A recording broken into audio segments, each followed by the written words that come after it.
It's time to make another listicle. It is the end of another year, and I think there's a lot of watches that need updating. So let's talk about them. These will be watches that have a significant thing that needs fixing, updating, or just being discontinued altogether. And I know this is kinda a negative video. I'll be making a more positive cousin video, maybe predictions or something like that video next week. But first, let's be negative. The Tudor Black Bay 58 has been needing a specific update for a while now, and I can't figure out why they haven't fit this with a T-fit clasp. I should clarify, there is one Black Bay 58 variant with a T-fit. So the new red that was introduced at Watches and Wonders this year, I thought this was a sign that they were going to add this to all of the Black Bay 58s, but this doesn't seem to be happening. The Black Bay 58 range in general is fantastic. You really can't argue with these. It's a great entry point into the brand, and it's maybe even become the poster child of Tudor watches. Put the T-fit clasp on. Come on. Next, we need to talk about the 1926 and the movement selection not having a manufacturer caliber. The caliber T601 is based on either an ETA 2824-2 or the Sellita SW200-1 and doesn't advertise COSC certification, implying it is not the chronometer grade. I've wondered for a while now why this isn't fitted with a manufacturer caliber. That seems to be the direction the brand is going in, and this is a really distinct model for them. My best guess is Kenissi doesn't manufacture a slim enough caliber to keep the thickness down as low as 9.2 millimeters, but that's just my guess. I mean, we're going into 2026. This is called the 1926, so I wonder if we're going to see some big updates really soon. Tudor will be celebrating 100 years since their founding, which really means something, and I'd imagine they'll be celebrating in a big way. Moving on, Omega, and the first big update I think they need to make is to the Speedmaster. Now, I know what you're thinking, Brittany, they can't change the Speedmaster is so awesome, and I agree, and I don't think they should change the Speedy Professional lineup, I should say. But I do think they need to declutter the amount of offshoot models they have in the collection. I think they need to consolidate, keep the main thing, and remove some of the additional clutter. Now, before we talk about the Seamaster Diver 300, we need to talk about today's fabulous video sponsor, IFL, and their newest release. So this is the Maen IFL Manhattan After Dark Limited Edition, and this is the second chapter exploring the darker side of New York City. Taking inspiration from the Manhattan Graffiti collection, the After Dark explores the darker side of New York, taking away the daylight, showing the shadows and neon lights. The nickname Gotham was first given to New York City in 1807 by writer Washington Irving, and this feeling lives on to this day.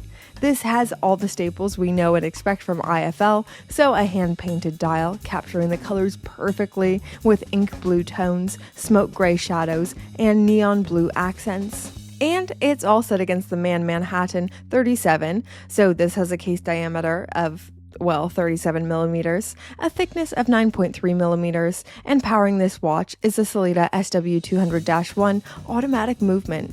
One of the first things I noticed about this watch was the level of finishing on the case and bracelet, with satin brush surfaces and polished chamfers.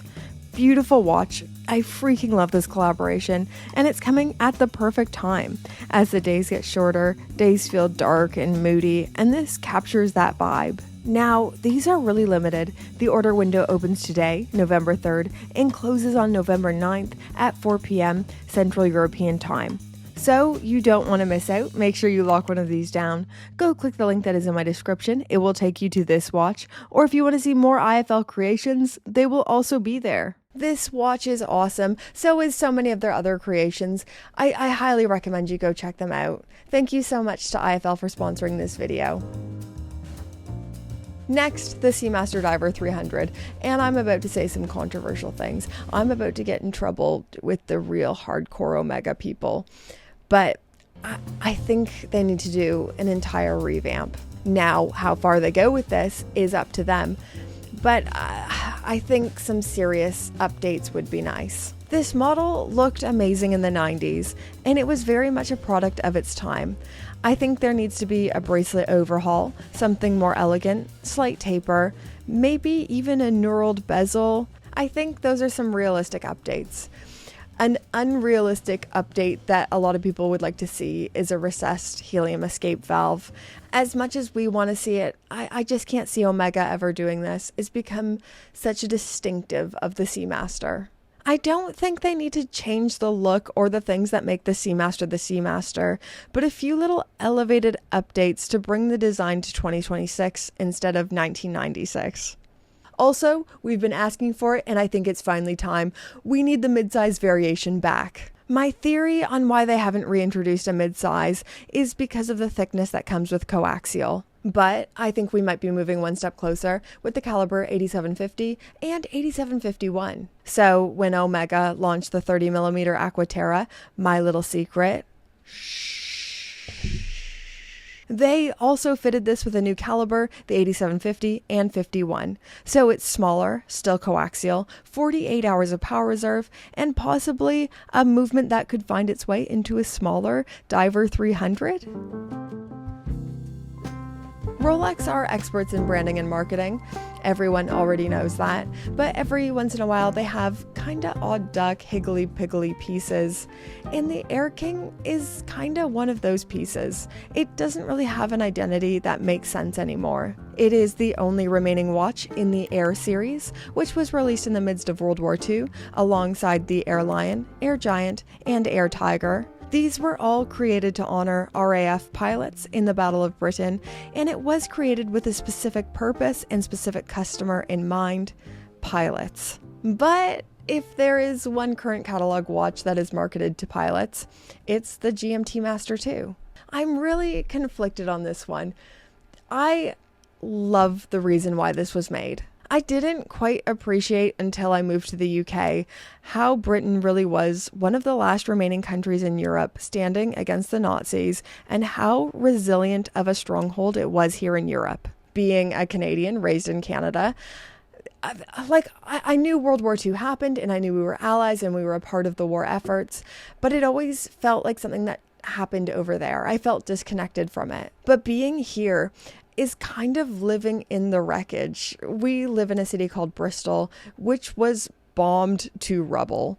I personally have a lot of neighbors and friends who remember the air raid sirens. They remember the troops going off on the train. It is in living memory here. You will see where the old houses end and the new ones begin because the streets were decimated.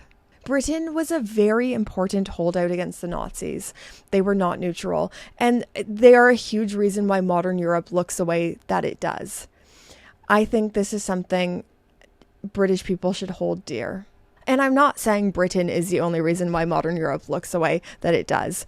I can already tell people are going to be picking me apart in the comment section.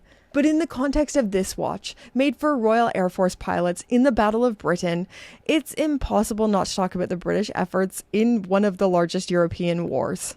I need to stop talking about World War II. I got off track. But yeah, what I'm trying to say, modern Air-King in the current catalog is a bit of an odd duck. It's not their field watch like the Explorer is, or the go-to entry point like the Oyster Perpetual. It's sporty, being a professional model, but not made for a specific purpose. I don't know. It's a weird one. Rolex either needs to build some stronger storytelling purpose and identity for this watch, or consider retiring it. Much quicker, Rolex Sky-Dweller, it just needs a little update, maybe making it smaller and thinner to attract more people. I'm not saying it has to be 36mm, but 39 or 40mm would bring in a whole new customer who was previously sized out. Moving on to Chopard, and this is just a small update, but I think the Alpine Eagle needs to remove the 430 date window. The recent release of the 41mm XPCS Platinum is really what is inspiring all the changes I'd love to see. Firstly, removing the 430 date window, and either having it neatly tucked away at 3 o'clock or being removed altogether.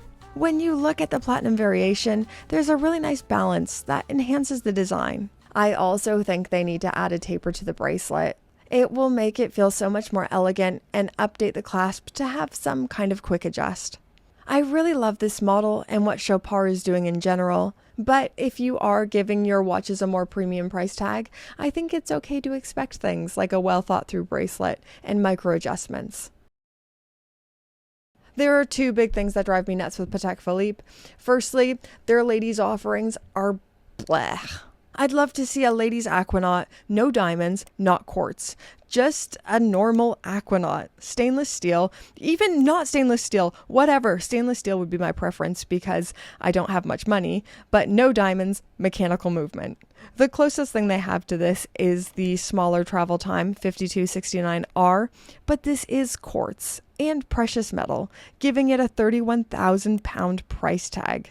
And then the mechanical variations all have diamond bezels. I am not a quartz snob. I have lots of quartz watches. I will buy more quartz watches.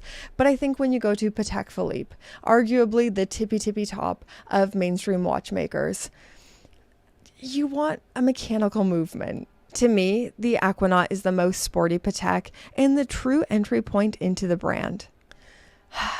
Do I have a Cubitus rant? Yes, let's do it. Let's go there. Okay, I was a Cubitus defender. I was a Cubitus apologist. I still kind of am. I think they look cool. But I understand why people were rubbed the wrong way. But objectively, as a watch, I think it's cool. So I was very excited when they released a smaller 7128 at Watches and Wonders 2025. But you know what they did? You know what they did to me? They made it only in precious metal. They said this was supposed to be the new entry point into the brand, the new sports watch of Patek, and they only released the ladies' variations in precious metal. I'm going to calm down. We're going to stop talking about the Cubitus.